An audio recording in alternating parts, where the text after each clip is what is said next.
Bueno, y uno de los chicos que dijo que no iba a poder estar, que es Mateo, yo voy a esperar unos minutitos más a ver si algún otro se conecta y ya comenzamos con la clase de hoy. ¿Les parece? Así que esperamos un ratito.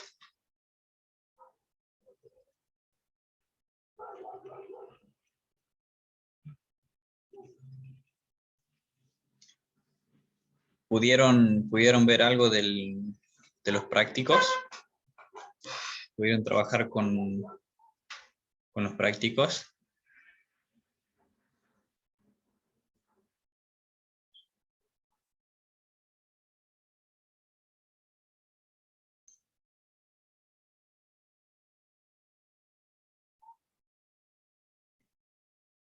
Poco y nada.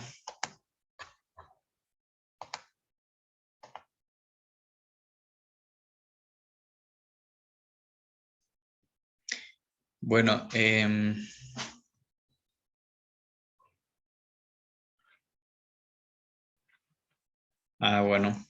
bueno, bueno. Y cuéntenme hasta aquí qué les ha parecido el curso. ¿Les ha costado? ¿Les pareció aburrido, interesante? Eh, no sé, cuéntenme un poco.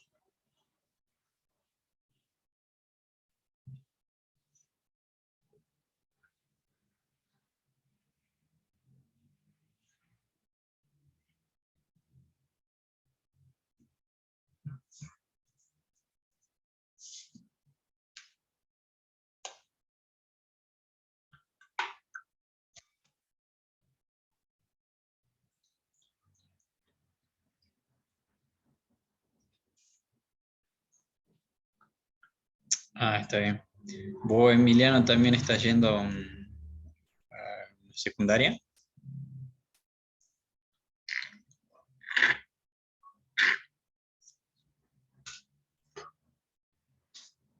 Está bien, está bien. Qué bueno. Qué bueno que hayan aprovechado como eh, el tiempo y poder capacitarse con estas cosas que ya no se puede decir que son el futuro porque es el presente. Si bien no hay muchas cosas o no está como estandarizado el uso de Python, o por lo menos en lo que uno puede ver. Hoy vamos a darnos cuenta de que Python se puede usar en un montón de aplicaciones y también piensen en que lo que es inteligencia artificial o el análisis de datos, el lenguaje que se usa con, mayormente es Python por todas las bondades que tiene, por todo lo que se puede hacer con, con, con los tipos de datos de Python. El hecho de las listas y de los diccionarios que tiene Python hace que hacer el análisis de datos, de una gran cantidad de datos, sea más llevadero.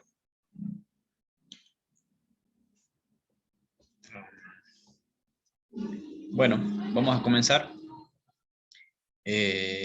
Hoy es la penúltima clase, perdón. Eh, ya vamos a hablar un poquito acerca de eso. La clase que viene vamos a hacer un examen, ¿sí?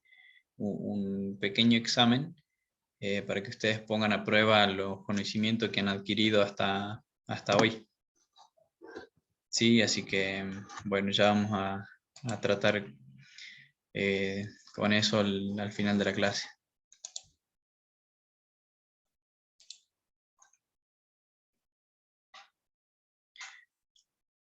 Em, sí, bueno.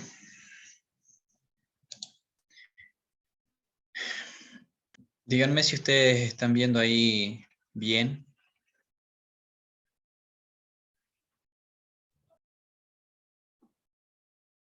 Sí, se está viendo la pantalla. ¿Están viendo la presentación? Sí, sí la estamos viendo. Bueno, hoy vamos a ver un poco lo que es eh, el Machine Learning, o sea, la máquina de aprendizaje. Pero antes también hagamos un pequeño análisis de lo que es la minería de datos, si es necesario, y también lo que es el data mining, perdón, el data warehouse, que es el almacén de datos. Entonces, definimos la minería de datos como el proceso de extraer el conocimiento no trivial, que es comprensible, pero que es previamente desconocido y potencialmente útil desde grandes cantidades de datos almacenados en distintos formatos. ¿Sí? Entonces, fíjense que la minería de datos se trata de ese proceso a través del cual se extrae conocimiento que no es trivial, o sea, conocimiento que no está explícito, por eso dice ahí que es previamente desconocido, pero que es potencialmente útil, ¿sí? Imagínense la cantidad de información que hay en la red o la cantidad de información que se genera cada segundo. Es inmensa, es muy gigante. Entonces, este trabajo de la minería de datos es extraer de allí toda esa información. Y fíjense esto también que es, también hay que destacar de que son datos almacenados en distintos formatos. O sea, yo dentro de toda esa cantidad de abismal de información que se genera, hay conocimiento oculto. Y un problema de procesar ese y obtener información de ello es estandarizar esos tipos de formatos. Y eso es porque pueden encontrarse en cualquier tipo de formato. ¿Sí? Entonces, también es un trabajo interesante eso. Fíjense que aquí nosotros partimos eh, de los datos, ¿sí? Que es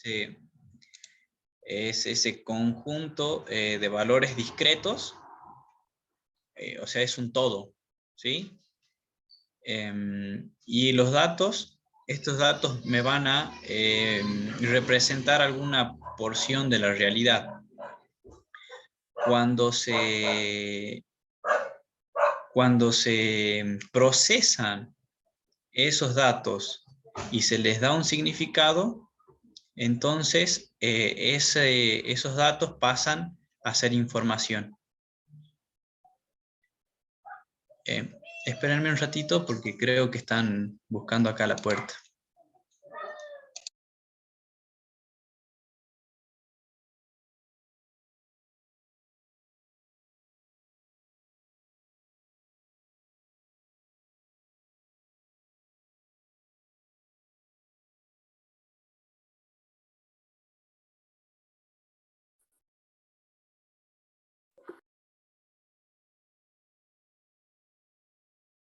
Falsa alarma. Perdón, perdón.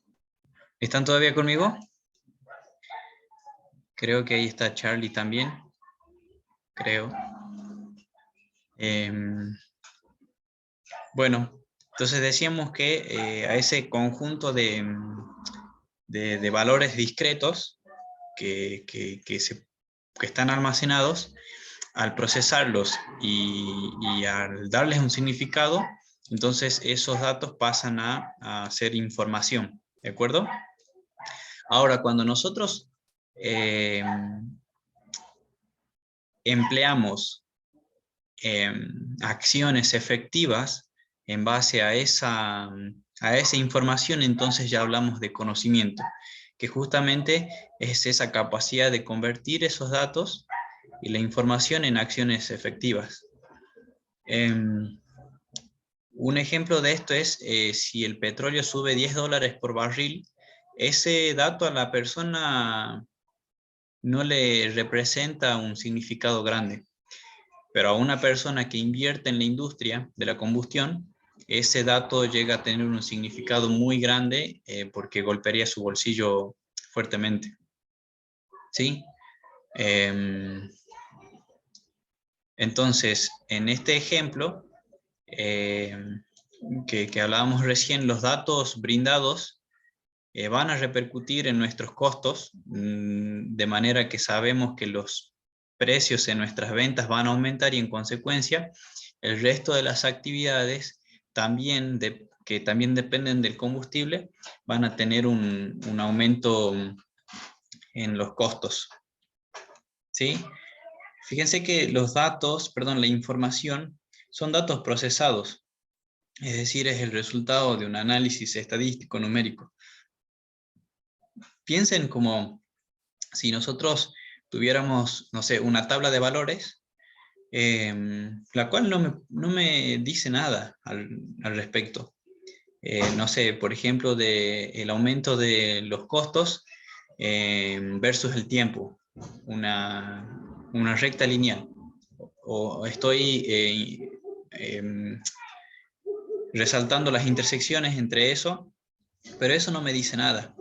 Sin embargo, al trazarlo en una recta lineal, por ejemplo, o ponerlo en un gráfico, yo puedo ver el comportamiento, puedo ver las curvas o cómo es la pendiente de una recta, y eso me va a decir si el aumento es muy grande, o es normal, o disminuyó, o aumentó, o si tiene otro comportamiento que no es lineal y es una curva, yo voy a poder identificar dónde son los picos de esa curva que representan cuándo es que disminuye el costo o en qué tiempo, etc. ¿Ven? Se trata de eso, de hacer un análisis estadístico y matemático. Entonces, bueno, aquí está el ejemplo ese que les decía, nosotros tenemos como dato que el precio del crudo del petróleo es de $80 por barril. La información que obtenemos es que el precio del crudo del petróleo ha subido un 70%, perdón, ha subido de 70 a $80 por barril, y como acciones efectivas, hacemos esto, que cuando los precios del crudo suben $10 por barril, es probable de que los precios de la gasolina suban 2 centavos por litro. Entonces, hablando un poco de lo que es análisis de datos, vamos a ver lo que son los modelos. Al tener entonces, decíamos, una gran cantidad de datos, debemos darle un significado, ¿sí? Como lo que veíamos hace un rato. Y esto lo hacemos a través de dos tipos de análisis. Análisis cuantitativo y un análisis cualitativo. Bueno, el análisis cualitativo se trata de otras cuestiones perdón, el análisis cuantitativo, les decía, relaciona los datos con los resultados a través de números, ¿sí? Entonces se trata de eso, de números, de contabilizar. Sin embargo, el análisis cualitativo se trata de cuestiones que son medibles para parametrizarlas. ¿De acuerdo? Un ejemplo de esto sería que una fábrica que produzca una X cantidad de algún material en un tiempo Y, y se pudiera producir en el mismo tiempo un material de mejor calidad, ¿sí? Y esa cantidad no es medible directamente con números. Bueno, a eso hacemos referencia cuando hablamos de un análisis cualitativo.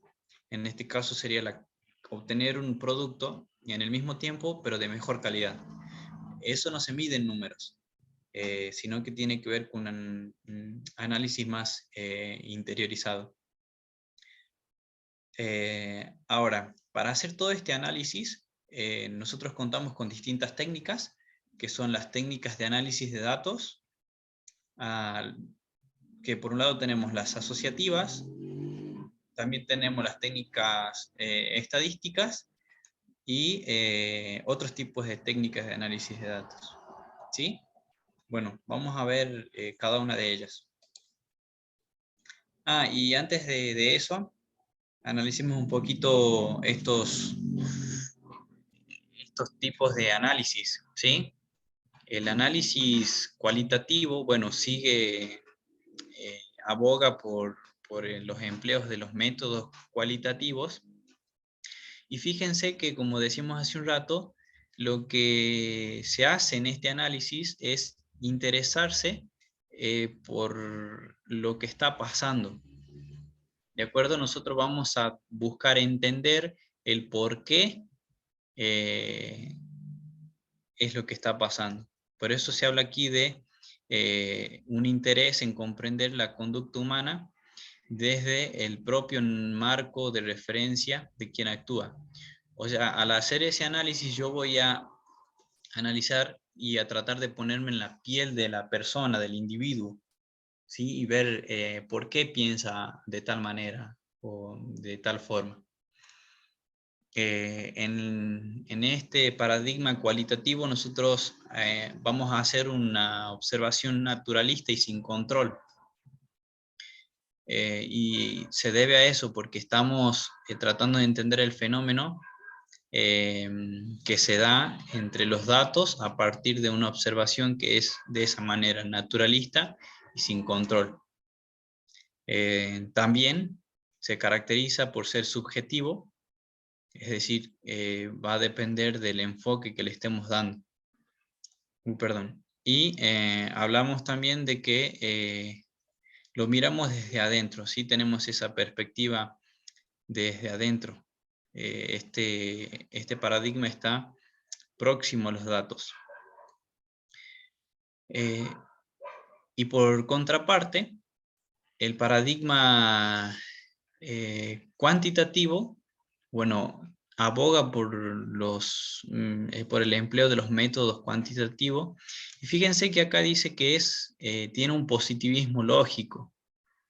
Eso quiere decir que es muy experimental, es bastante más duro y trata de enfocarse en el qué está pasando y no se interesa tanto por el por qué como la razón. ¿Sí? Ben dice que busca los hechos o causas de los fenómenos sociales presentando escasa atención a los estados subjetivos de los individuos. No se interesa tanto por las razones o de interiorizarse, sino que lo ve de más lejos. Simplemente se busca saber qué pasó. ¿Sí? Tiene una medición penetrante y controlada. Esta medición de qué está pasando es bastante controlada porque estamos hablando de números, con lo cual podemos hacer un seguimiento muy estricto a partir de esto. Decimos también que es objetivo, fíjense, nosotros tenemos en claro qué es lo que queremos obtener, qué fue lo que aumentó, qué fue lo que disminuyó, cuánto aumentó, cuánto disminuyó, etc. Por último, decimos que tiene una perspectiva bastante fría. No nos interiorizamos en su causa, nosotros simplemente estamos viendo qué pasó. Un ejemplo de esto, de este paradigma frente al otro, puede ser analizar el porcentaje de empleados que trabajan, cuáles están en blanco, qué cantidad están en negro, la cantidad de suicidios que ocurren. ¿Sí? Ese es un análisis cuantitativo. Un análisis cualitativo sería tratar de encontrar por qué el 45% de la población está sin trabajo. ¿Por qué 3 de cada 10 adolescentes se están suicidando? Y capaz que ese análisis a realizar sea uno cultural y no numérico. ¿Sí? Entonces ahí tenemos esas diferencias. Cada análisis de datos depende también de eso, de qué paradigma tomo como referencia. Ahora veamos lo que son las técnicas de análisis de datos. Dentro de ella habíamos dicho que se encuentran las asociativas, las estadísticas y que hay otros tipos de técnicas de análisis de datos. Dentro de las asociativas, nosotros tenemos ahí lo que es bueno, en estas técnicas asociativas tratamos de justamente asociar los datos a algún parámetro o algún criterio. La más simple de las técnicas asociativas es esta que tenemos aquí al principio, que es la de clasificación.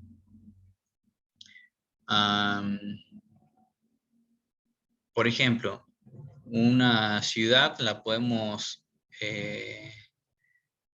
hacerle una clasificación de la población en base a su edad. ¿Sí? La siguiente es la de ordenamiento. Acá. Nuestro conjunto de datos lo vamos a ordenar en base a algún criterio. Eso no necesariamente tiene que ser de menor a mayor o viceversa. Puede ser cualquier otro tipo de criterio, como por ejemplo, cuánto dinero gana una familia, cuántos viven en un hogar, etc. Otro ejemplo es el de un banco que analiza ordenando las personas de riesgo o no. Si la persona es de riesgo, entonces no le presta dinero, y si es de riesgo, entonces, perdón, y si no es de riesgo, le presta. La siguiente técnica asociativa es la de sumarización. Fíjense que acá nosotros hablamos de la suma de las cosas, de la totalidad de ellas. Se saca un promedio, se toma un valor representativo para todo el grupo. La siguiente es las tendencias, la técnica asociativa que son las tendencias, y aquí se trata de ser un poco más predictivo, ¿sí? Tratamos de ver cuál es la tendencia del dato que estamos analizando. No se olviden que es un análisis de datos, entonces cada una de estas técnicas se trabaja en datos, ¿sí? que tenemos. Entonces esta técnica analiza la tendencia que tiene el dato analizado.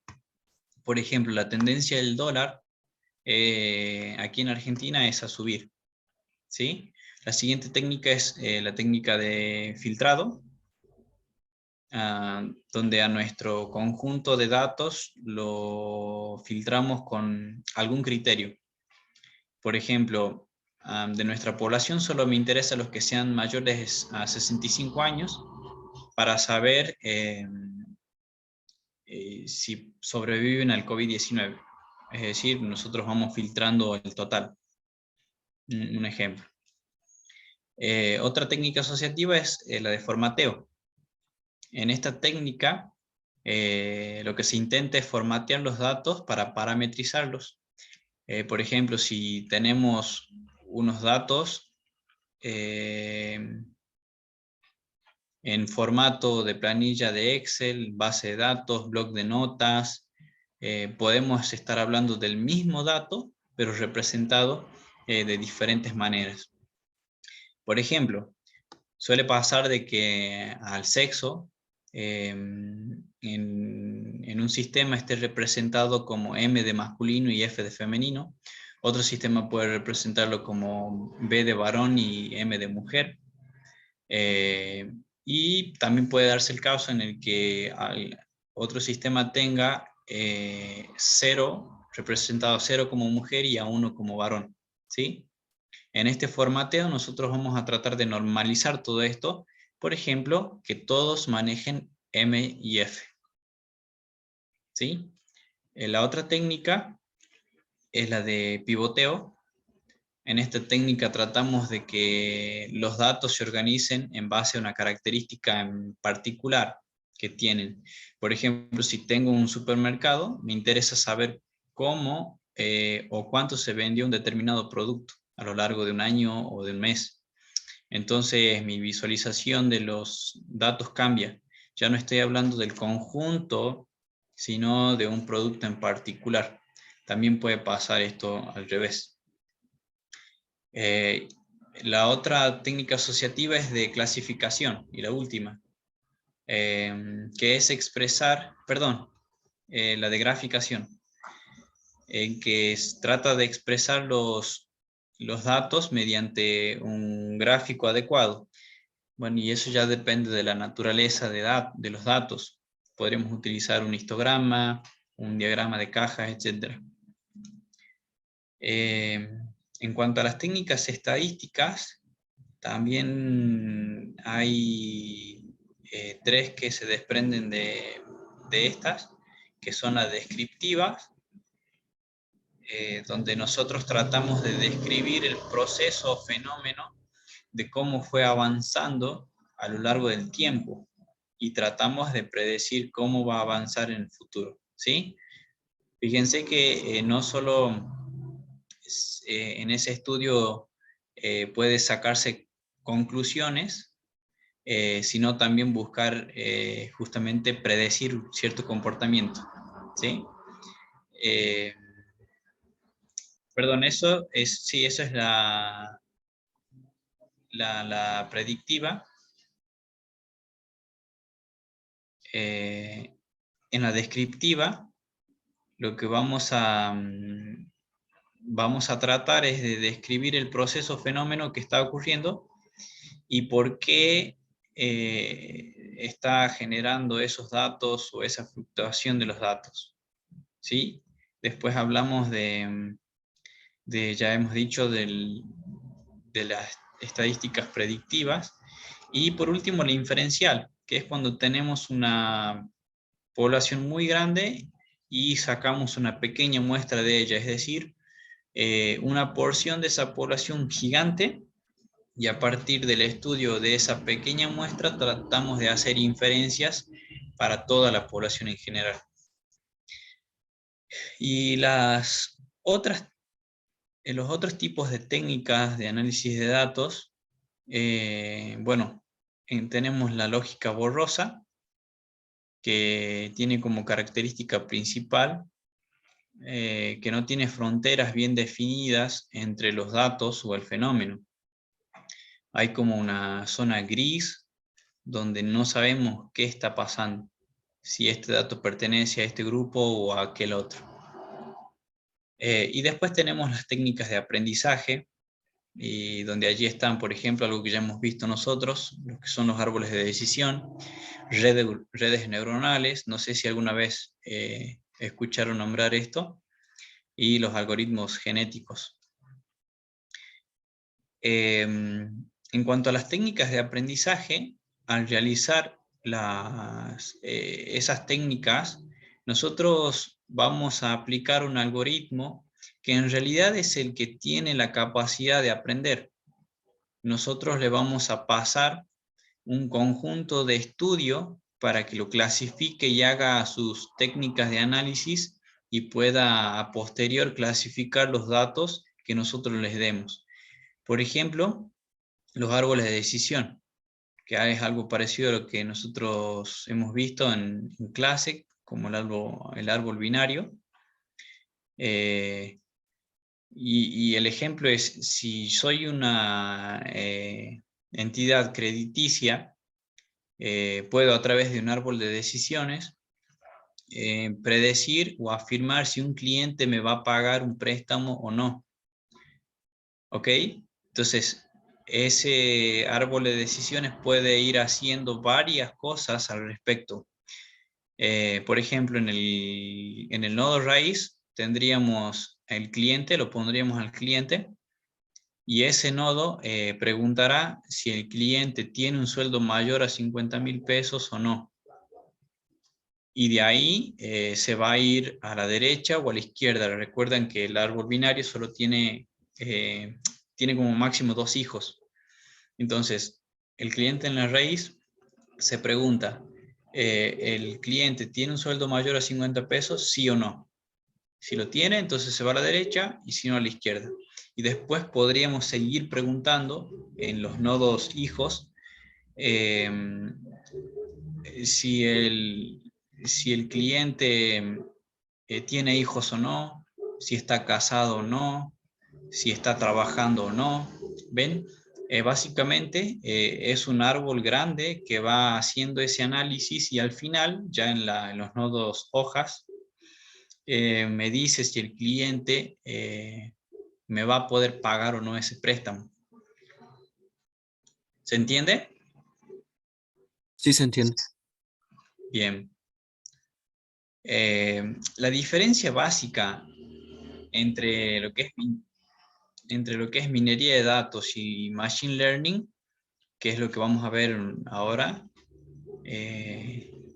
es que la minería de datos se encarga de hacer el análisis de datos hasta el punto en el que yo alcanzo un cierto conocimiento que me puede servir, y ya lo dejo ahí. ¿Sí? Es como que hago la acumulación de datos, los estudio, saco mis conclusiones y ya está. Solamente eso. En cambio, el machine learning siempre va a terminar usando una técnica de aprendizaje, que son algoritmos los cuales se alimentan de datos y van aprendiendo a hacer mejores predicciones sobre lo que yo necesito. Ahí es donde yo voy creando modelos que aprenden y van siendo cada vez mejores para darme información y conocimiento.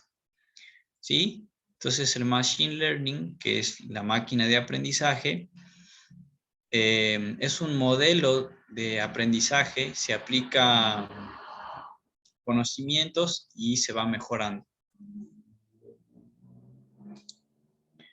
Bueno, hablando de esto, de lo que es el machine learning, hay algoritmos y variaciones que es con lo que se trabaja, las cuales pueden ser predictivos, ¿sí? Nosotros tratamos de predecir su comportamiento, y dentro de los cuales tenemos los de clasificación, ¿sí?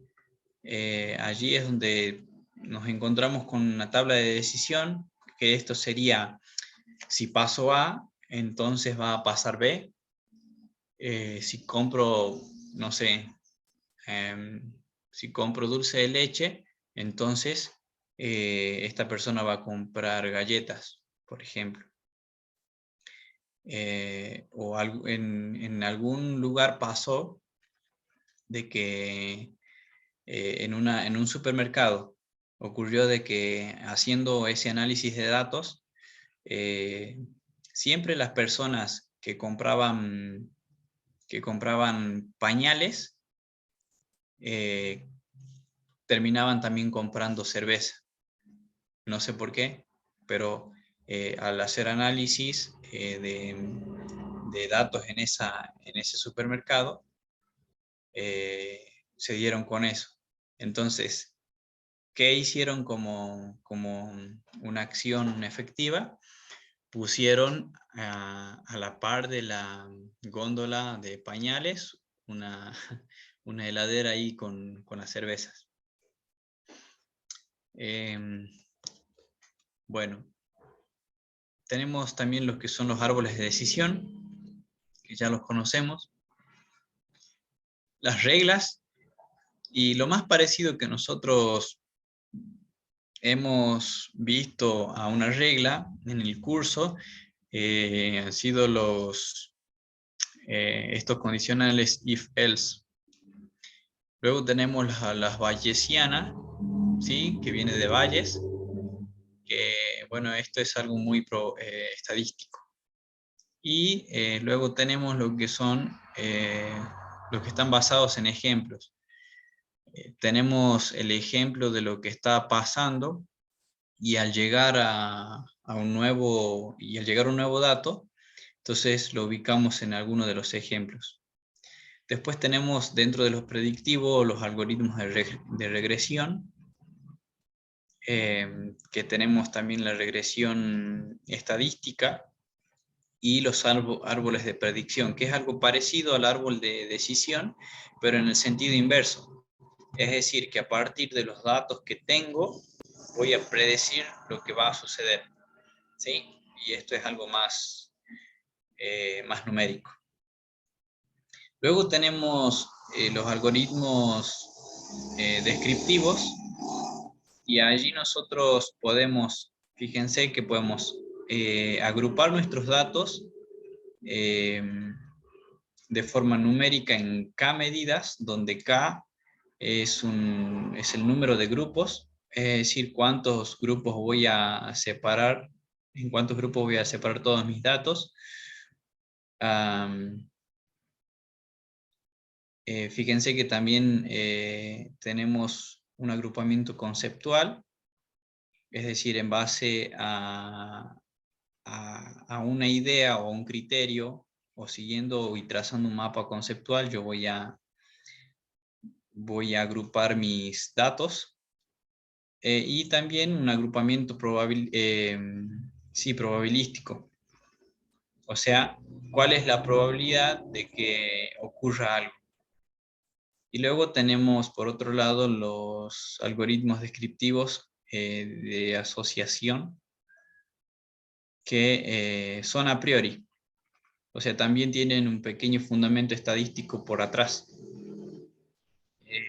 Es como que asocio en base a ciertas características que tienen dos eventos distintos. Bueno, veamos un poco lo que es la clasificación de datos. ¿Qué es y cómo lo hago?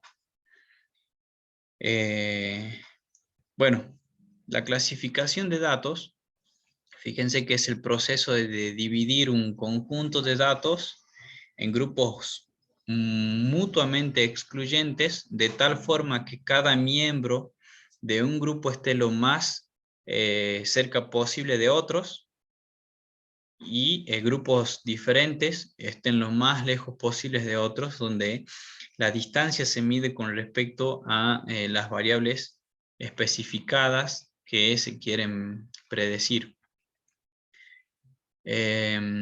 Entonces, fíjense que lo que se hace es, una vez hecha el análisis de datos, necesito llevar a cabo ese proceso de clasificación, ¿sí? Y noten que lo que se hace es, aquellos datos que tienen características similares, parecidas, entonces los agrupo en uno solo, y así formando varios grupos. Y lo que voy a buscar hacer también es que cada grupo que tiene sus características particulares, lo voy a alejar uno del otro, ¿sí? Para que pueda diferenciarse de la mejor manera. Así es como cada miembro de un grupo debe estar lo más cerca posible de otros miembros del mismo grupo, y cada grupo lo más lejos posible de otros grupos. Y algo importante también que tenemos que describir es esto. Fíjense de que es algo interesante. A ver, vamos acá. Lo que es la red, redes neuronales, ¿sí? Fíjense que pretendían modelar computacionalmente el aprendizaje humano llevado a cabo a través de las neuronas en el cerebro. Se comportan de forma parecida a nuestro cerebro, aprendiendo de la experiencia y del pasado. Noten eso. Aprenden de la experiencia y del pasado, y aplicando tal conocimiento a la resolución de problemas nuevos, ¿sí? Entonces, fíjense que la característica fundamental o la diferencia fundamental respecto a las técnicas tradicionales es que Las redes neuronales son capaces de detectar y aprender complejos patrones y características dentro de los datos. ¿Sí? Y esos datos es información, son datos que a simple vista nosotros mismos no podemos ver, no podemos identificar esos patrones. Por ejemplo, y esto le va a ser muy familiar, si nosotros vamos a Google y tarareamos una canción o escribimos de manera incorrecta el nombre de la canción, generalmente Google nos sugiere la canción que estamos buscando. Pero ¿por qué lo hace si yo lo escribí mal o lo tarareé? Y eso es porque la red neuronal que opera bajo el motor de búsqueda de Google, cuando recibe las palabras que están mal escritas o los tarareos, sugiere soluciones, ¿sí? Y ahí es como que lo que hace es contabilizar los clics que hicieron los usuarios. Y también contabiliza, por ejemplo, si un usuario hizo clic en algún link, ¿sí? Y se quedó en esa página por 2 minutos, por darle un ejemplo. Entonces, si ocurre eso, Google lo piensa como que fue una búsqueda exitosa, de manera que cuando venga otra persona e ingrese mal las palabras o tararé mal, no sé, ya le va a dar prioridad a ese link donde el usuario anterior visitó por 2 minutos.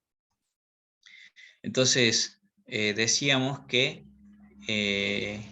bueno, además de tener esta característica que es fundamental, que lo diferencia del resto de las técnicas tradicionales, fíjense que acá se habla de que, bueno, no es aquí, sino acá, de que puede ocurrir de que la máquina aprenda mal, por decirlo de una manera simple, ¿sí?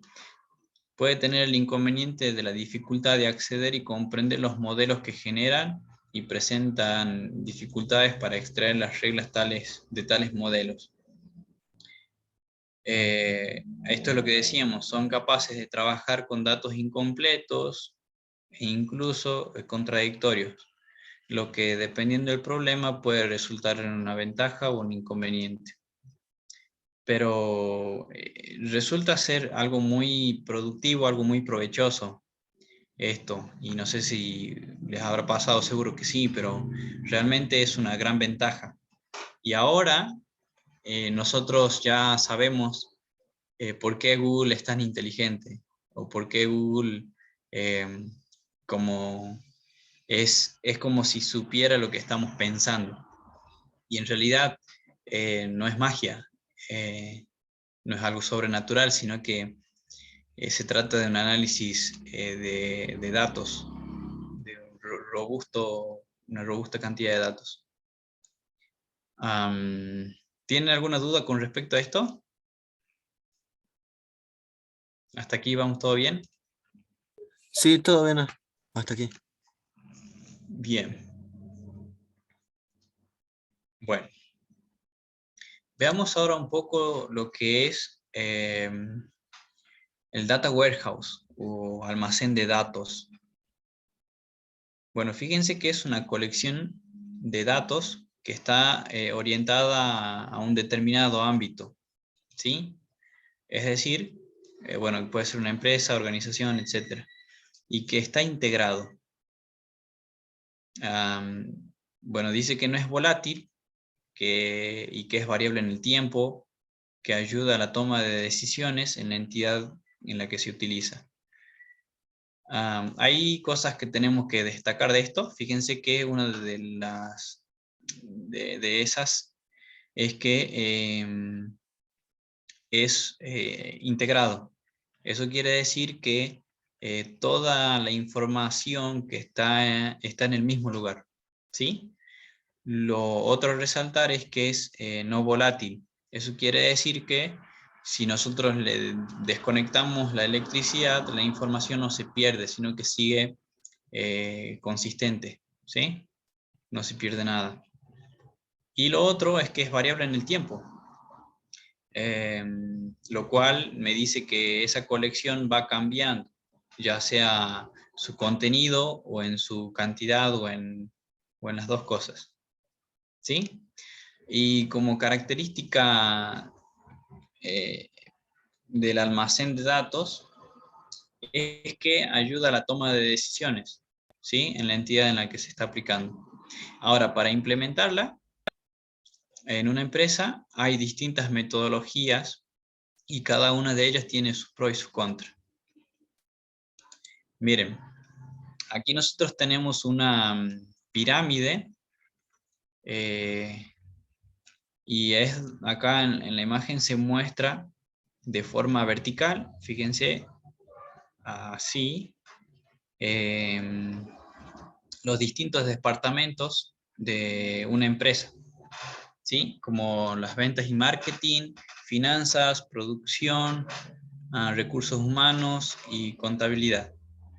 Y luego en disposición horizontal tenemos los distintos niveles de una organización, ¿sí? Que están relacionados con una organización clásica.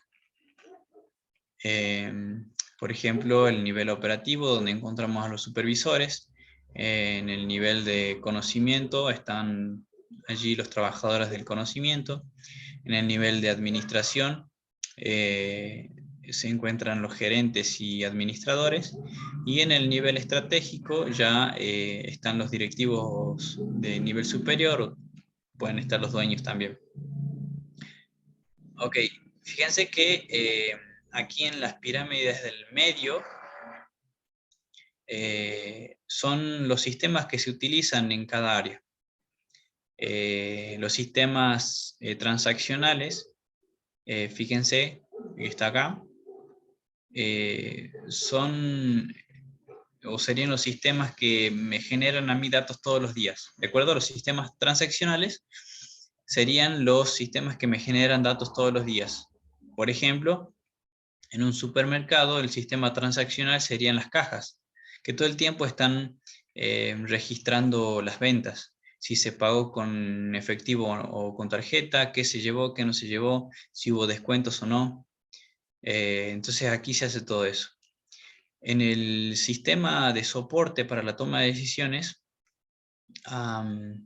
aquí ya tratamos de darles, ya sea por medio de minería de datos o por medio de almacén de datos, significados a esos datos que para que nos ayude a tomar decisiones, ¿de acuerdo? Por ejemplo, podría tirar ofertas, 2x1, promociones, etc. Aquí en los sistemas estratégicos, que son los sistemas más difíciles de establecer e implementar, ya que están a un nivel más arriba de la organización y no nos interesa tanto tomar una decisión en el sentido de qué vendo o qué no vendo, sino, o si hago promociones o no, sino que tiene que ver más que nada con, en el sentido de toma de decisiones que afectan a la organización directamente, como hacer alianzas con otra empresa, si nos está yendo bien, por qué nos está yendo bien, cómo hacer para mejorar, y si nos está yendo mal, qué debemos corregir. ¿Sí? Entonces, el Data Warehouse idealmente tiene que englobar todo esto. Y bueno, como pueden ver, es extremadamente complejo de hacer. Fíjense que hay también otro tipo de estructura, una estructura de datos por niveles, donde tengo, por ejemplo, las consultas estándar. Aquí van a tener lugar las cajas de supermercado que están preguntando todo el tiempo. ¿Sí? Luego tengo el análisis multidimensional, donde tomamos esos datos y le aplicamos las técnicas mencionadas hace un rato y variamos los datos y obtenemos estructuras más complejas estamos ahí armando ya dimensiones. ¿De acuerdo? Pasamos de una tabla de Excel, que es algo bidimensional, a un cubo, a una estructura más compleja. Y luego tenemos lo que es aquí el descubrimiento y del conocimiento. Ahí es donde hacemos lo que es la segmentación y el modelado. Perdón, me faltaba la segmentación y el modelado. Eso se aplica sobre ese análisis multidimensional de ese análisis grande. Entonces, lo que se hace es tratar de crear algún modelo o lo segmentamos y sacamos una porción de ese modelo. Y ahora sí, lo que en la parte superior ya está lo que es el descubrimiento del conocimiento, que es como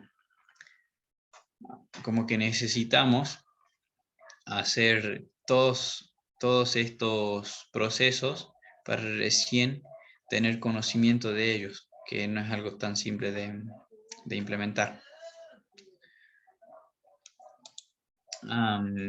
Entonces, fíjense que lo que es Data Warehouse han surgido como respuesta a la problemática de extraer información sintética a partir de datos atómicos en bases de datos de producción. Datos atómicos, un dato atómico puede ser, se vendió un paquete de galletas, ¿sí? O sea, no me dice nada en sí. Bueno, eso es lo que pretende esto, lo que es Data Warehouse, extraer, ¿sí?, información sintética a partir de esos datos que parecen no significar nada. Pero bueno, que es en una gran cantidad de datos. Uno de los objetivos principales que tiene el Data Warehouse es servir como base de información para la toma de decisiones, que es algo muy característico del Data Warehouse. Y los beneficios obtenidos se basan en el acceso interactivo de inmediato a información estratégica de un área de negocios. Entonces, fíjense que nosotros que el Data Warehouse tiene que tener información disponible todo el tiempo. Y esa información tiene que ser fácilmente accesible para cualquier área del negocio de la empresa. Hay un método en el cual se aplica lo que es, o se implementa lo que es Data Warehouse, ¿sí? Que es el CRISDM. Fíjense que lo que se hace es, en puntos principales, una comprensión del negocio, donde se trata de comprender los objetivos y requisitos del proyecto o del negocio. Se hace una definición del problema de la minería de datos. Luego se hace una comprensión de los datos, ¿sí? Ahí se llevan a cabo la recolección inicial de datos y donde se hace esa familiarización. También se identifican allí los problemas con la calidad de los datos y se hace un resultado, se obtienen resultados iniciales que llegan a ser obvios. Después de eso, se sigue con la preparación de los datos. Noten cada uno de estos puntos. Se hace la preparación de los datos, donde se seleccionan los registros y los atributos y se hace una limpieza de los datos. Luego sigue lo que es el modelado. Allí se ejecutan las herramientas de la minería de datos que hemos visto al principio. Lo siguiente es hacer una evaluación. Allí se determina si los resultados cumplen los objetivos del negocio.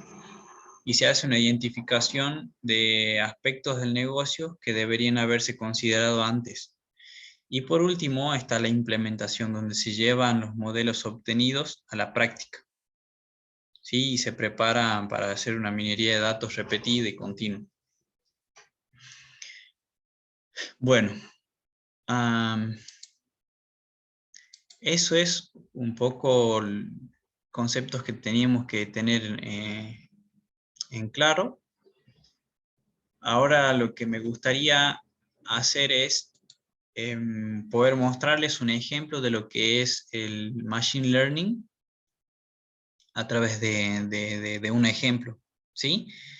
¿Se acuerdan de que nosotros habíamos hablado de que, bueno, en ingeniería de software vimos de que un software no solo se trata del programa computacional, o perdón, de un código, de que todo es código, sino que es necesario también una documentación.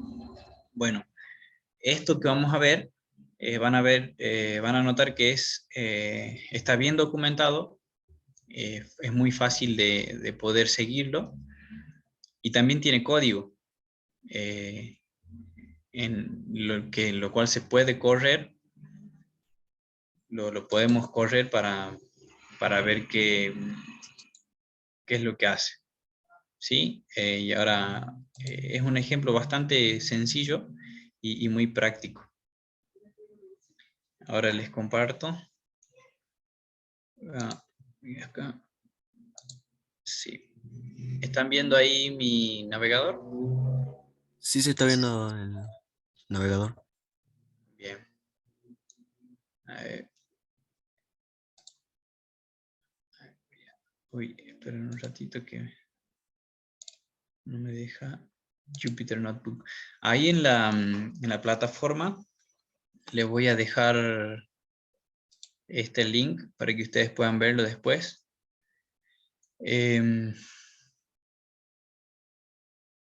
Fíjense que esto de Jupyter Notebook, ¿sí?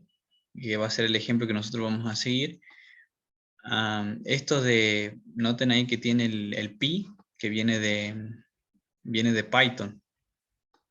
Sí, esto es básicamente un documento que contiene código escrito en Python, porque se usa específicamente para presentar documentos interactivos en Python, que en este caso, en esta página, solo está presentado como un documento no editable. Pero, por ejemplo, a ver,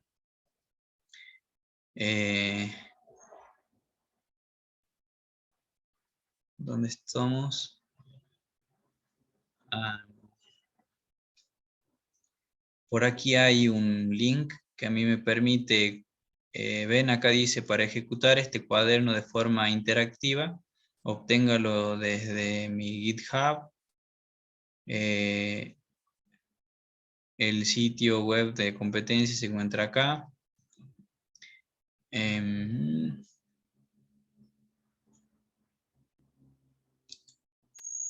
A ver. Ay, sí, no, este es. Acá está. Sí, este es lo que yo le decía. Y bueno, aquí está lo que le decía, que pueden correr esto. Vamos a ver un poco. Ven, aquí hay, o sea, todo esto es documentación, ¿sí? Se va, se va detallando qué es lo que se hace, qué pasos se dan. Pero fíjense que contiene código acá. Esta librería, por ejemplo, Pandas, es una librería muy popular en Python, que se emplea para hacer el análisis de datos. Ven, hay mucho de lo que es documentación y está la parte de códigos. Bueno, acá hay gráficos que ayudan al estudio y demás, ese análisis. Bueno, vamos a ver. Entonces, le decía que este va a ser un ejemplo que es muy práctico, pero que este documento no es editable, pero pueden entrar a algún link por acá. Ustedes ya cuando lo vean en sus casas, más tranquilos, lo pueden leer completo y ahí van a poder trabajar, van a poder editarlo si ustedes quieren. ¿De acuerdo? Por ahí hay un link que no lo encuentro que les permite ejecutar el código o editarlo.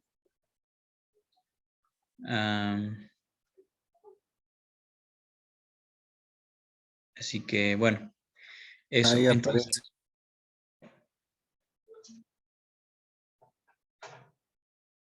eh, Cerca del principio estaba.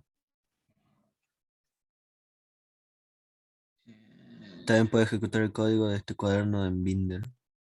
esta vez, bueno, eso. Los lleva a otro lugar para poder ejecutarlo. Bueno,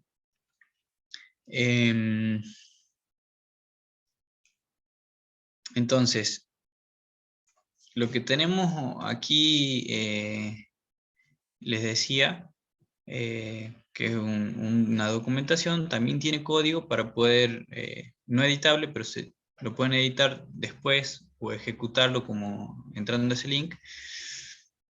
Pero ven, van a notar, y es lo que les decía yo al principio, de que en lo que es Machine Learning se usa mucho Python, ¿sí?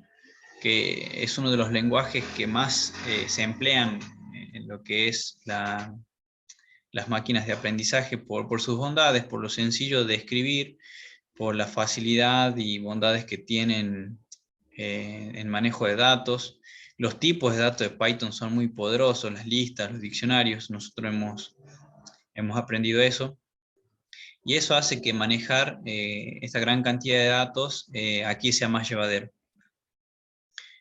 Bueno, en este documento, en este Jupyter Notebook, vamos a ver ese ejemplo, perdón, vamos a ver un ejemplo de lo que veníamos viendo ahí en teoría, en la presentación, de lo que es la introducción y análisis de datos.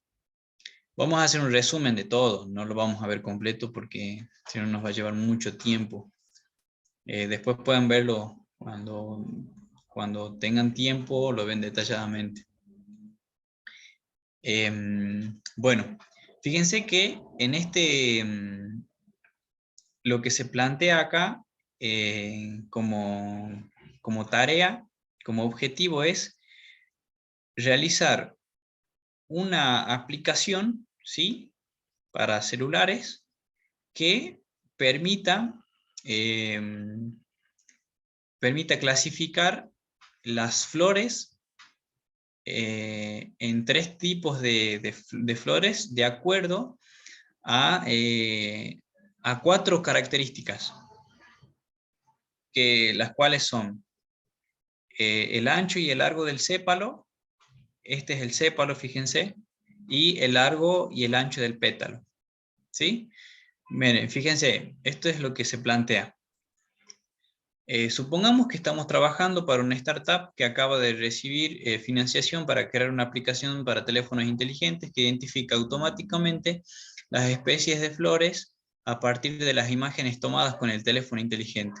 Estamos trabajando con un grupo de científicos de datos de tamaño moderado y bueno, lo que vamos a construir es eso. El jefe de ciencia de datos de nuestra empresa nos ha encargado que creemos un modelo de demostración de aprendizaje automático que tome 4 medidas de las flores, eso les decía, longitud y anchura del sépalo, y la longitud y altura, perdón, y anchura del pétalo, y que las identifique basándose únicamente en esas medidas. ¿Sí? Entonces, teniendo ese conjunto de datos, las flores se las clasifican en iris setosa, iris versicolor o iris virgen. ¿Sí? Son las tres clases de iris que tenemos que clasificar. Lo que pasa es que se nos da un conjunto de datos, ¿sí? Se nos dice a qué corresponden cada uno de esos datos, a qué clasificación, y entonces en base a eso, en base a lo que ya nos dijeron, nosotros tenemos que crear esa aplicación para que al entrar nuevos datos, nuevas medidas, podamos enseñarle o hacer que nuestra máquina, nuestra aplicación, pueda identificar por sí sola de qué clase de iris se trata. ¿Sí? Entonces nosotros vamos a recibir, recibimos esa tabla de valores, ¿sí? Que van a tener algún formato, y allí vamos a hacer, vamos a tener nosotros las mediciones de estas 4 medidas en centímetros y, bueno, la clase que pertenece, cualquiera de las 4. ¿Cuál va a ser nuestro trabajo? Crear un Machine Learning para que a partir de nuevos datos que se ingresen, seamos capaces de predecir a qué clase pertenece determinada flor. Entonces, vamos a partir de un conjunto de datos que ya tiene todo, ¿sí? Ya está clasificado, y vamos a enseñarle a nuestro modelo a clasificar nuevos datos que no están clasificados. ¿Se entiende hasta acá?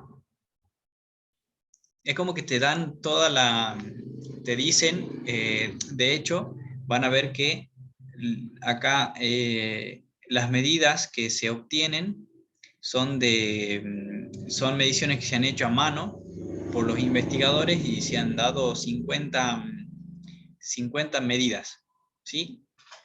Hechas a mano. Bueno, vamos avanzando para que se pueda entender esto. Fíjense que como paso 1, lo que plantea es responder a las preguntas. Sí, que hay algunas preguntas que tenemos que responder y que queden bien en claro. Una de las preguntas importantes es, ¿qué es lo que debemos hacer? ¿De qué manera? ¿Sí? Es lo que se plantea acá, ¿ven? Si se especificó. ¿Qué es lo que debemos hacer? Bueno, fíjense, estamos tratando de clasificar la especie, es decir, la clase, de la flor según las 4 medidas que nos proporcionan la longitud del sépalo, la anchura del sépalo, la longitud del pétalo y la anchura del pétalo. ¿Sí? Eso lo tenemos que tener en claro. Clasificar las flores a partir de los datos que ingresan. Otra pregunta importante es, ¿cuáles son las métricas, ¿sí?, del éxito? ¿Qué quiere decir eso?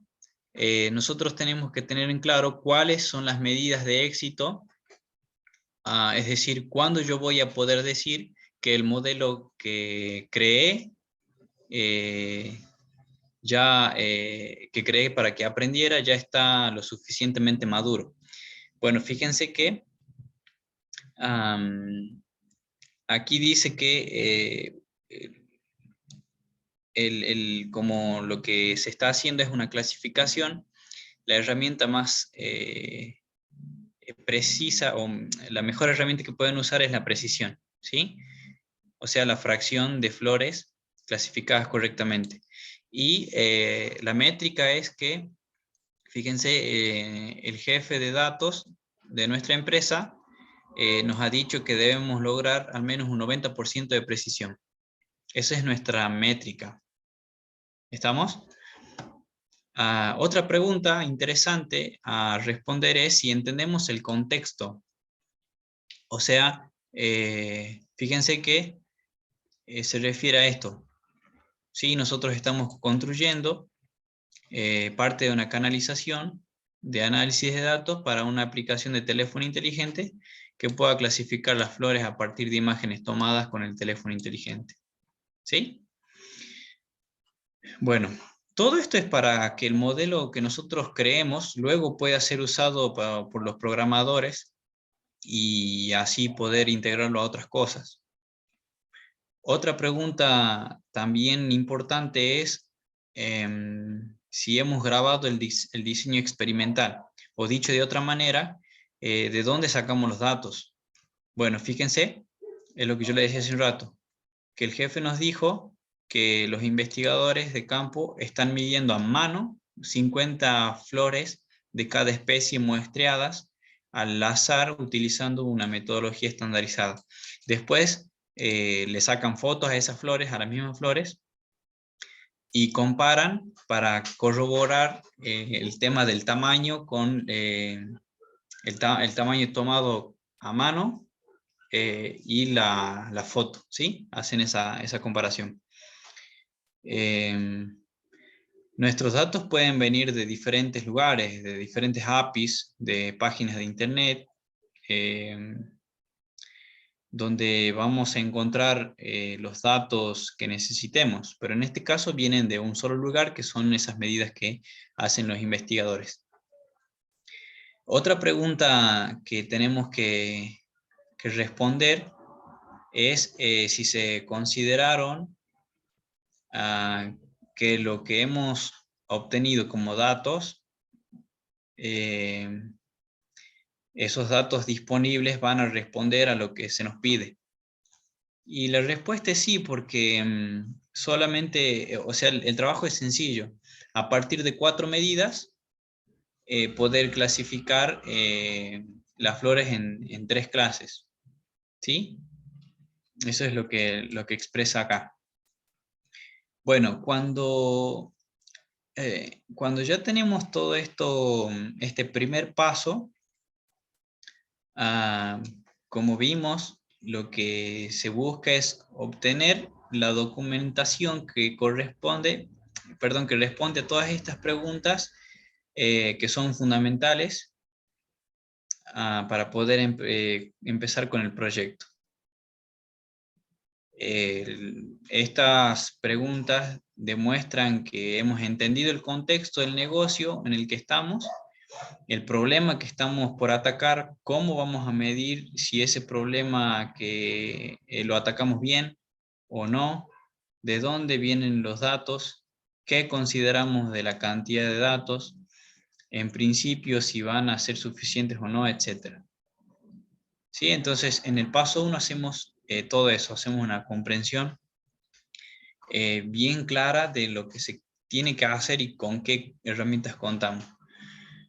Luego, en el paso 2, fíjense que lo que buscamos es tener una comprensión de los datos, ¿se acuerdan? Habíamos hablado de eso en el proceso de CRISDM. Hacemos una comprensión de los datos. Esto implica básicamente que nosotros vamos a recibir datos de varias o una sola fuente, y en el caso de que sea solo una, en este caso es así, bueno, y aún así a cada dato que recibimos tiene diferentes características que hay que entender. Sí, que pueden tener distintos errores que hay que identificar. En general, en este paso lo que tratamos es responder estas 3 preguntas. Fíjense, ¿hay algo mal con los datos? ¿Hay alguna peculiaridad con los datos? ¿Necesito corregir o eliminar los datos? ¿Sí? Entonces, lo que tratamos aquí es previamente identificar mis datos, nuestros datos, y comprender qué está mal en ellos. Por eso analizamos esa tabla de datos que nos proporcionó se nos proporcionó a nosotros a nivel numérico. ¿Ven? A través de una instrucción o de algunas instrucciones podemos obtener esta tabla. ¿Ven? Y ahí se nos dice, acá están las distintas medidas de las 4 clases. Fíjense que está acá la longitud del sépalo en centímetros, el ancho del sépalo en centímetros, el pétalo, la longitud del pétalo en centímetros, esta columna, y el ancho del pétalo en esta columna. ¿De acuerdo?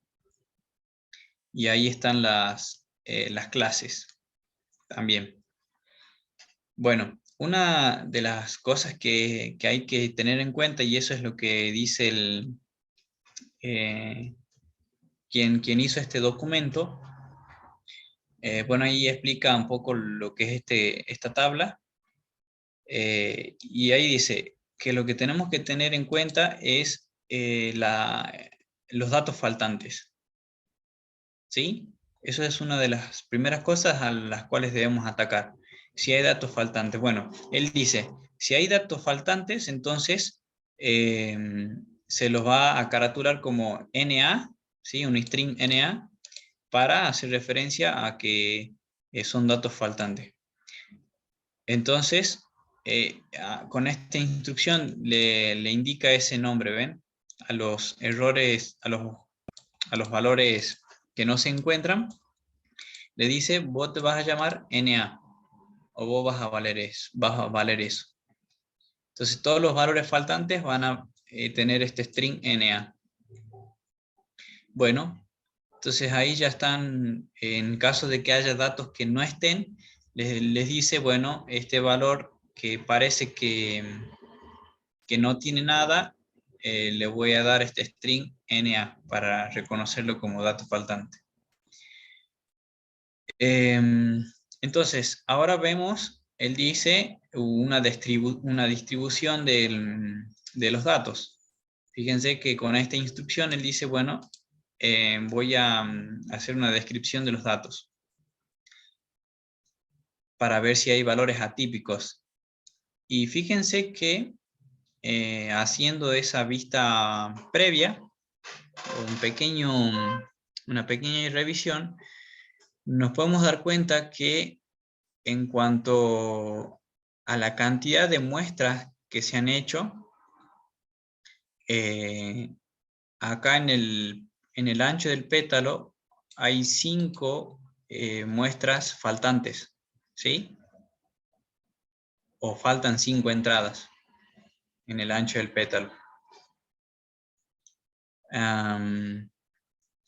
Entonces, bueno, él dice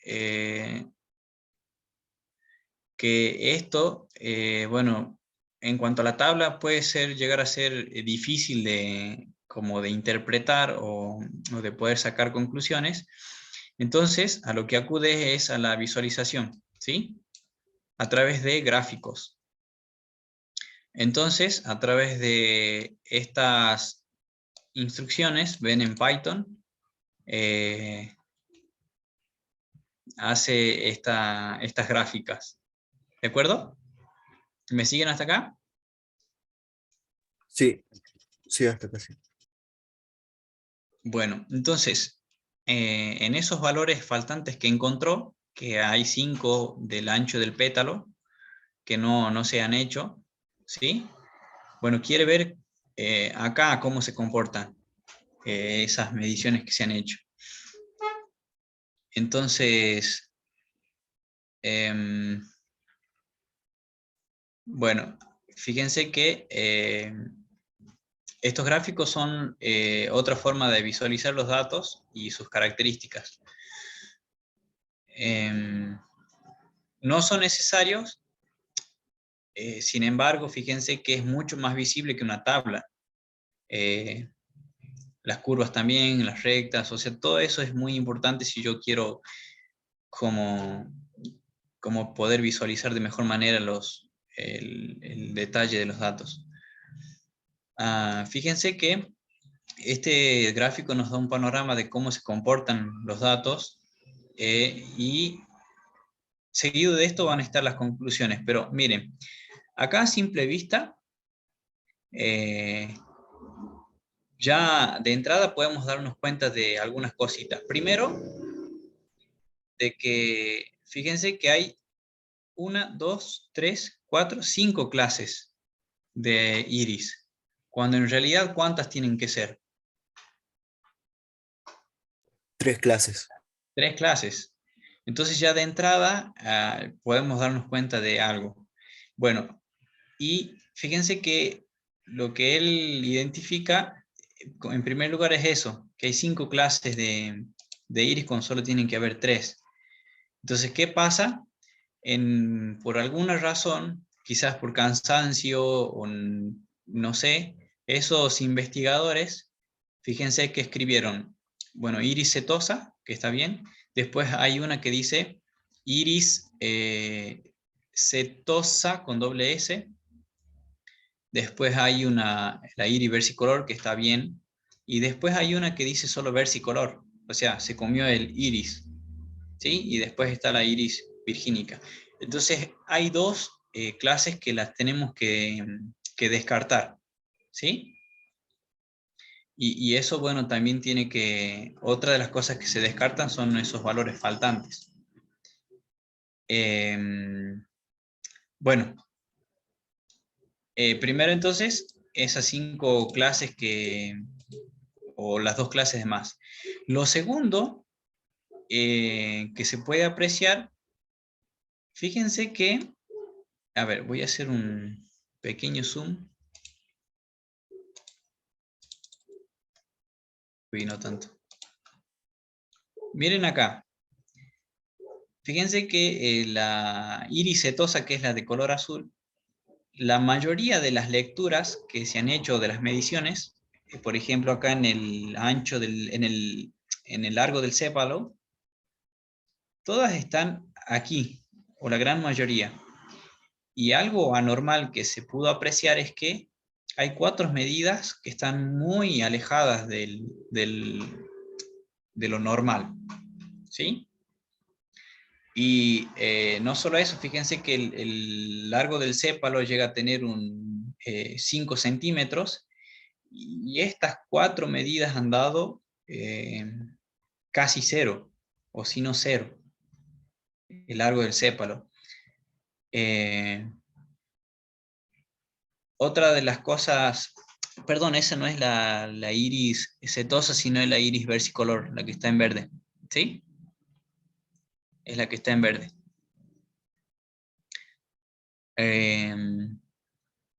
Bueno, esa es otra de las cosas que él detecta aquí. Hay algunas, ven, él dice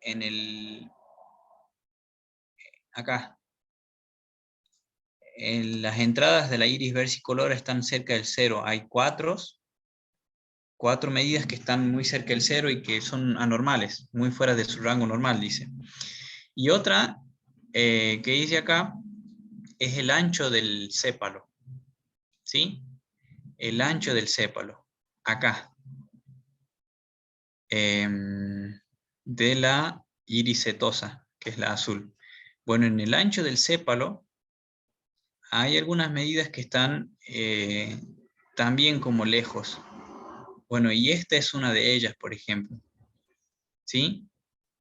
Entonces, él hace este estudio y puede ver de que hay medidas que están fuera de lo normal y que puede ser de que haya ocurrido algún problema en el momento en el que se han hecho las mediciones.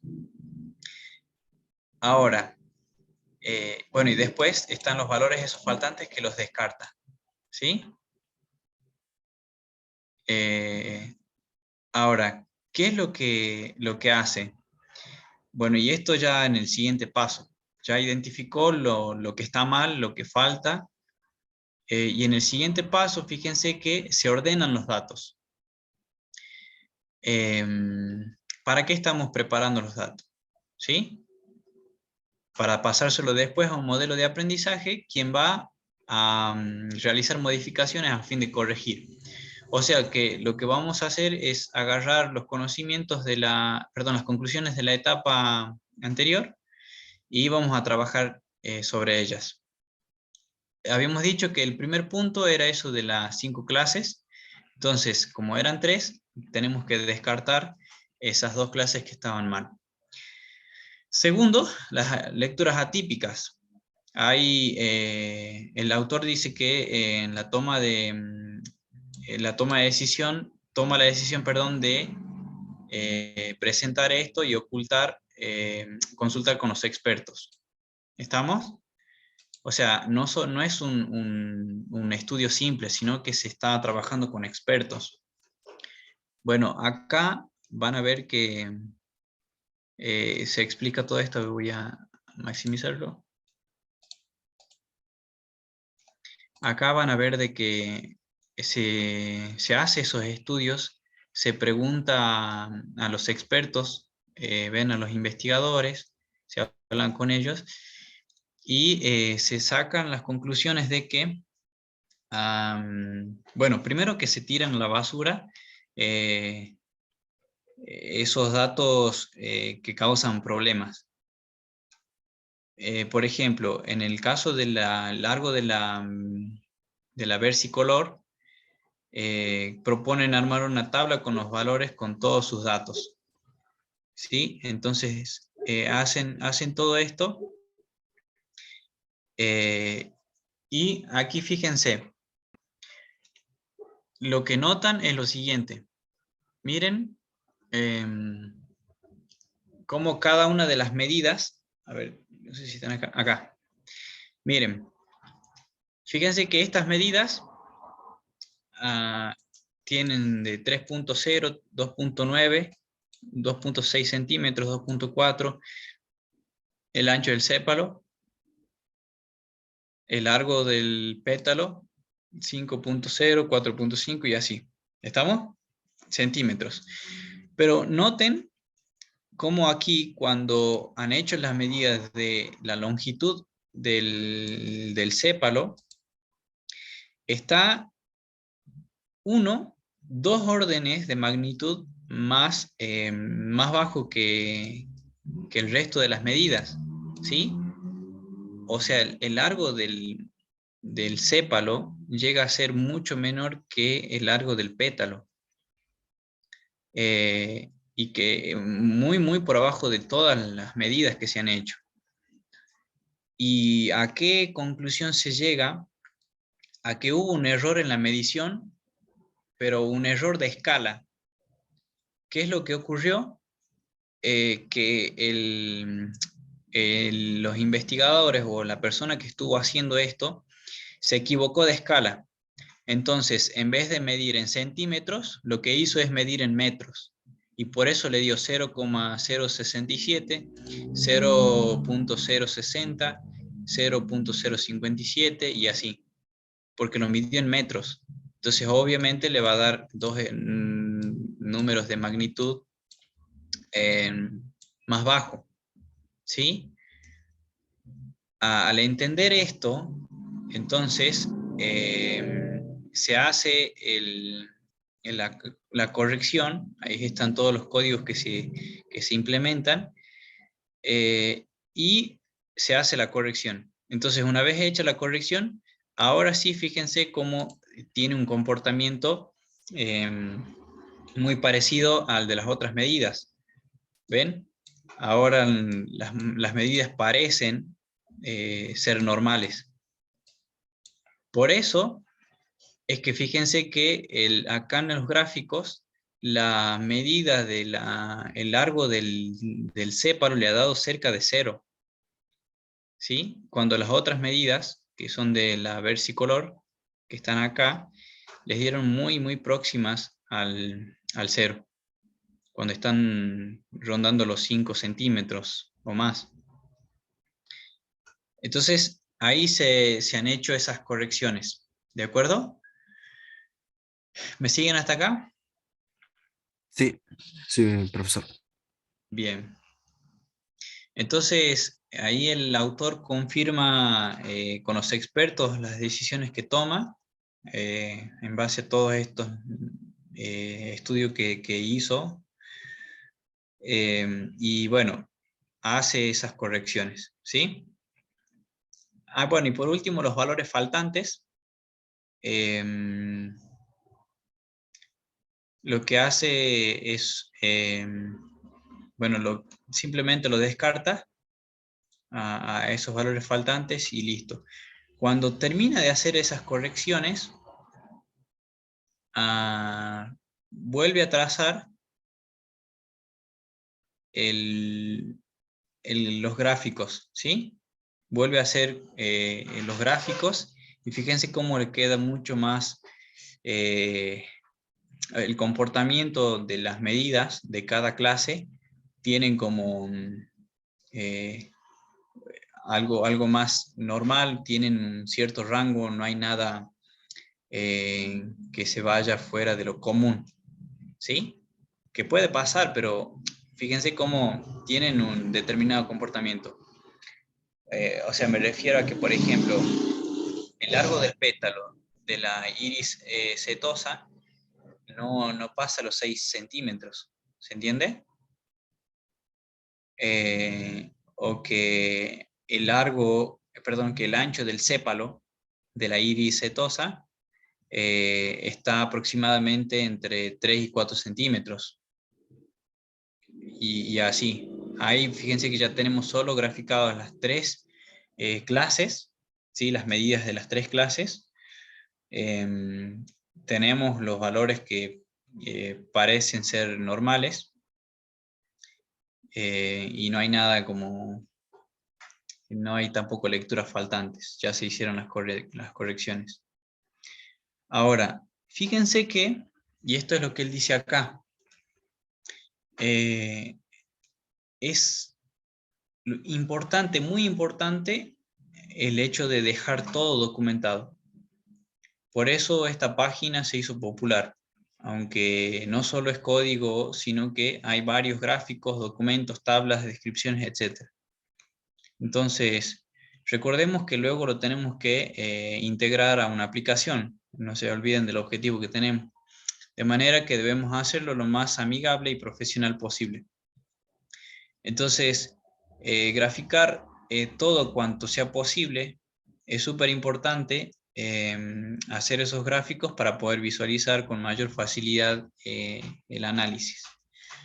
Bueno, él dice acá, ven, eso, asegúrense de que sus datos estén codificados correctamente y todo lo demás. Documentos, documentar todo. Bueno, en el paso 4, lo que se hace es, bueno, acá en realidad lo que hace es, explica otra forma de trabajar, ¿sí? Cómo se podría trabajar de otra manera. Ustedes después lo pueden ver tranquilamente. Y ya.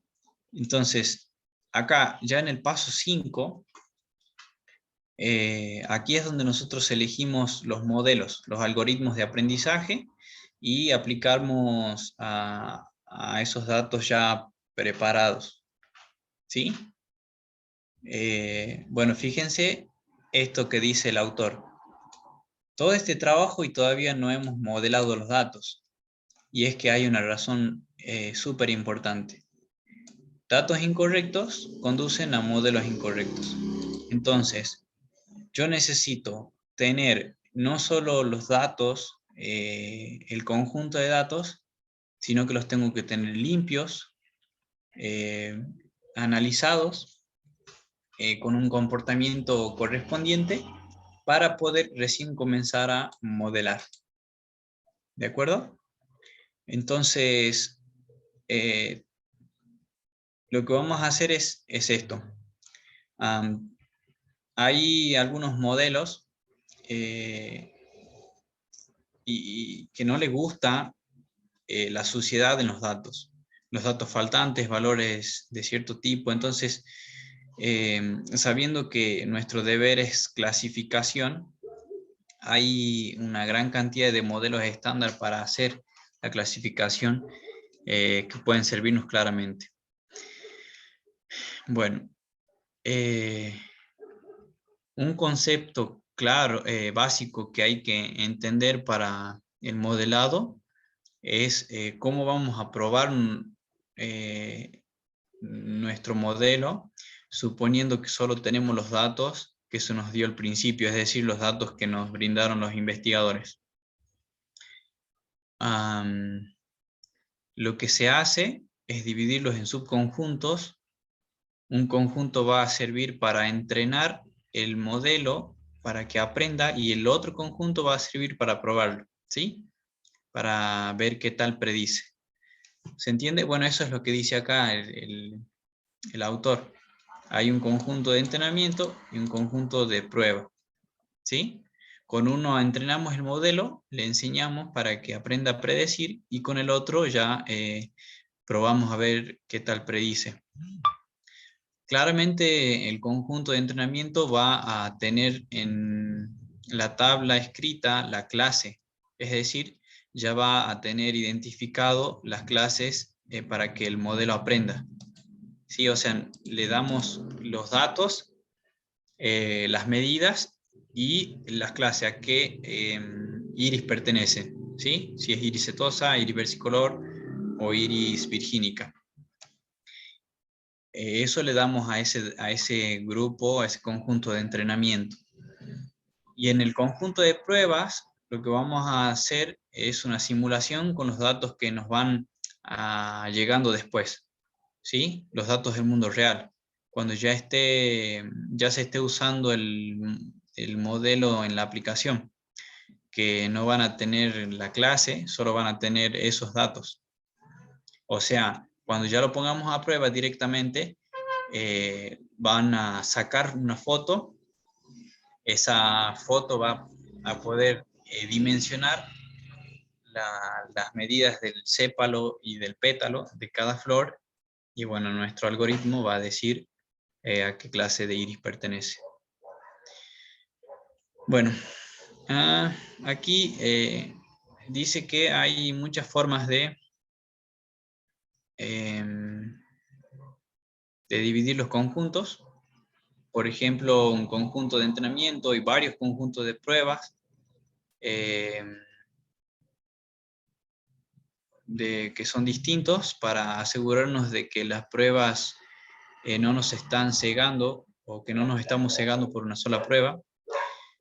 Puede ser que un modelo funcione a la perfección, pero con un solo conjunto de datos. Si lo ponemos con otro conjunto de datos distinto, puede que falle. Entonces podemos poner un solo conjunto de de entrenamiento y varios de prueba. Bueno, y sin entrar en mucho detalle, se divide la data, se realizan esas tareas. La división de actividades es de un 70% de entrenamiento y 30% de pruebas o evaluación, que eso lo dice por acá. A ver.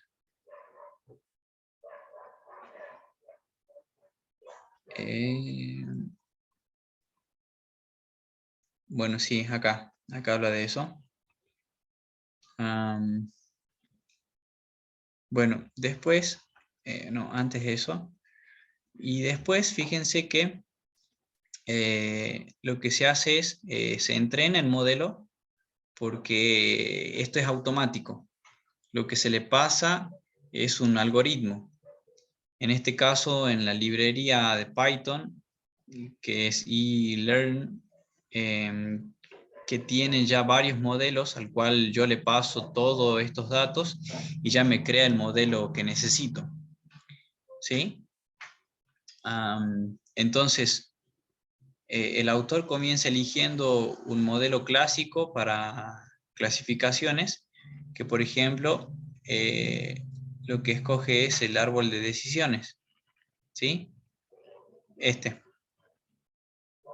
Escoge lo que es el árbol de decisiones para hacer esas clasificaciones. Y bueno, es clásico porque yo parto de la raíz, como hemos visto en la penúltima clase, y pregunto. Si la respuesta es sí, voy por un lado; si la respuesta es no, voy por el otro. ¿Sí? Y así en lo sucesivo. Y cuando llego a los nodos hojas, ya me predijo un valor. ¿Sí? Por ejemplo, tu flor es iris versicolor, o tu flor es iris setosa. Bueno, en el mundo, perdón, desde el mismo mundo de los modelos y todos los modelos que hay para distintos problemas, así como clasificación y regresión, cuál es el que más conviene, cómo implementar los datos que nos da.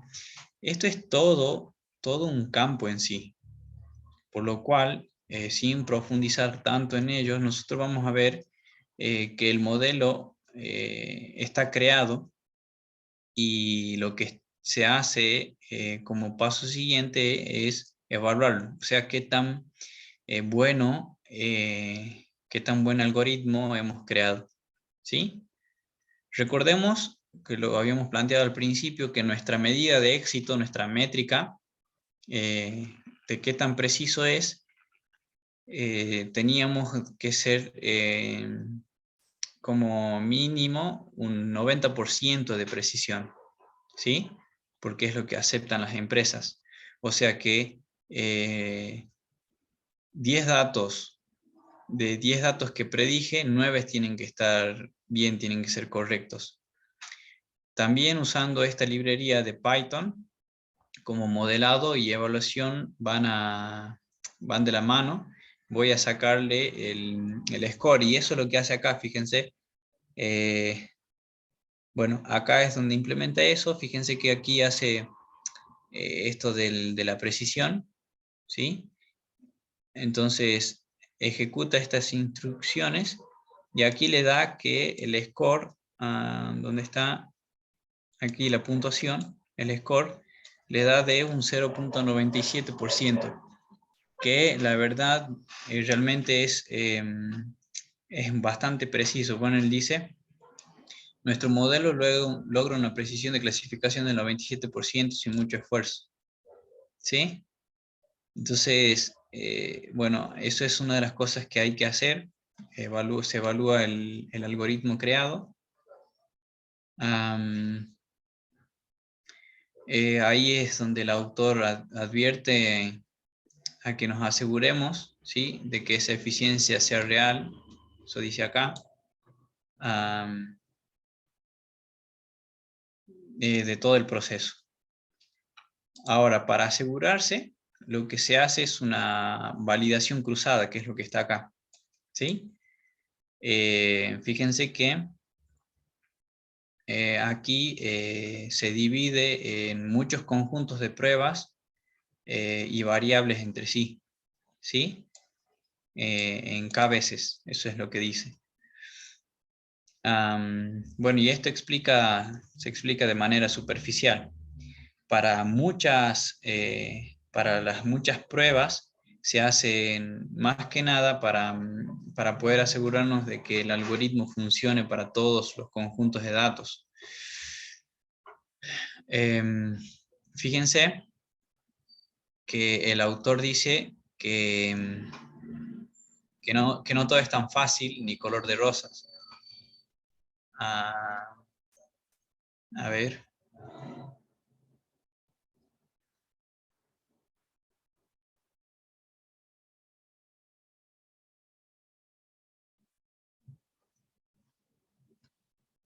Bueno. Sí, entonces él dice que no todo es tan fácil. En nuestro caso sí ha sido bastante sencillo porque no era tan complicado el problema a encarar.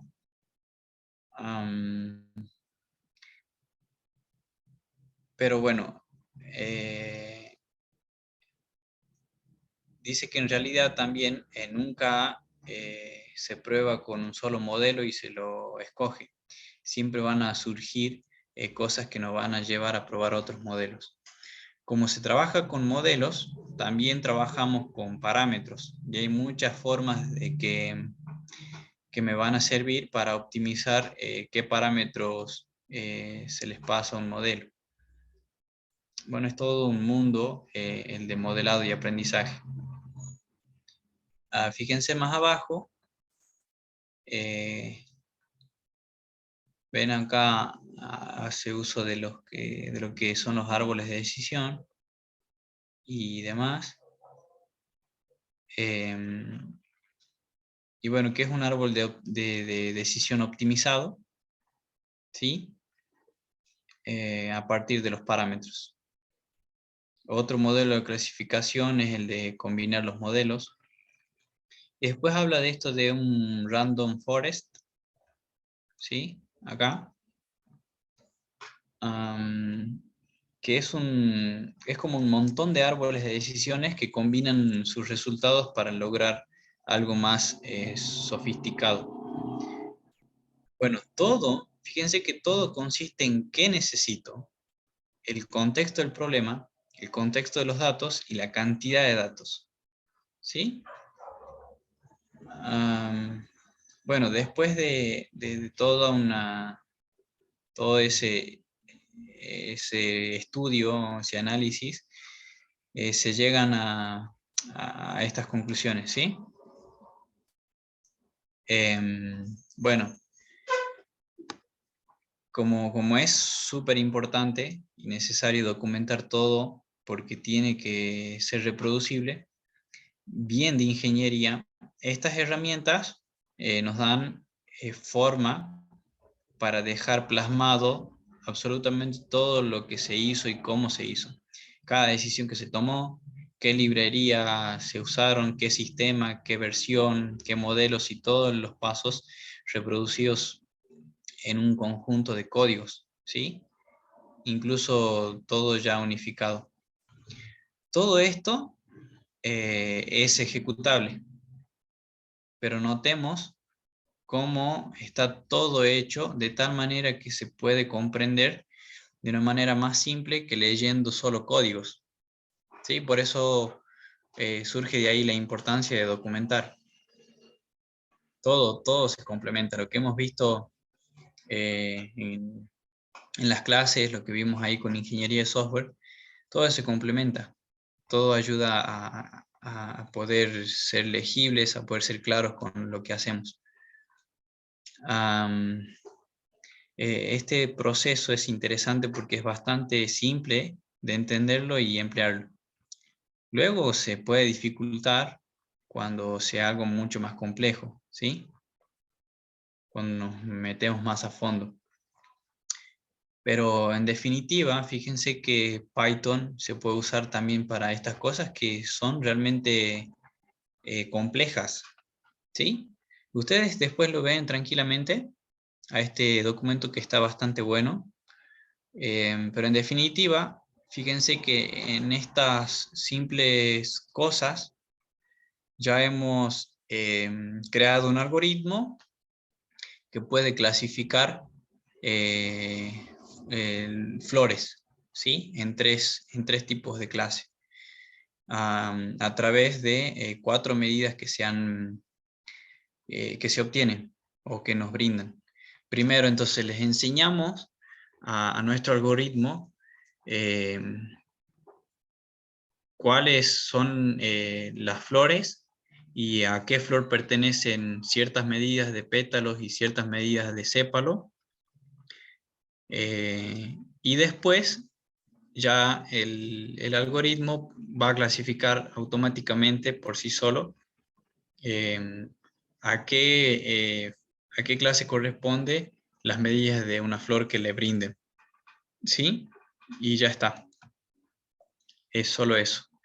Yo les voy a dejar esto acá en la plataforma para que lo puedan ver después más detenidamente. Y bueno, puedan también aprender a documentar, a investigar un poco más sobre lo que es el Machine Learning. ¿De acuerdo?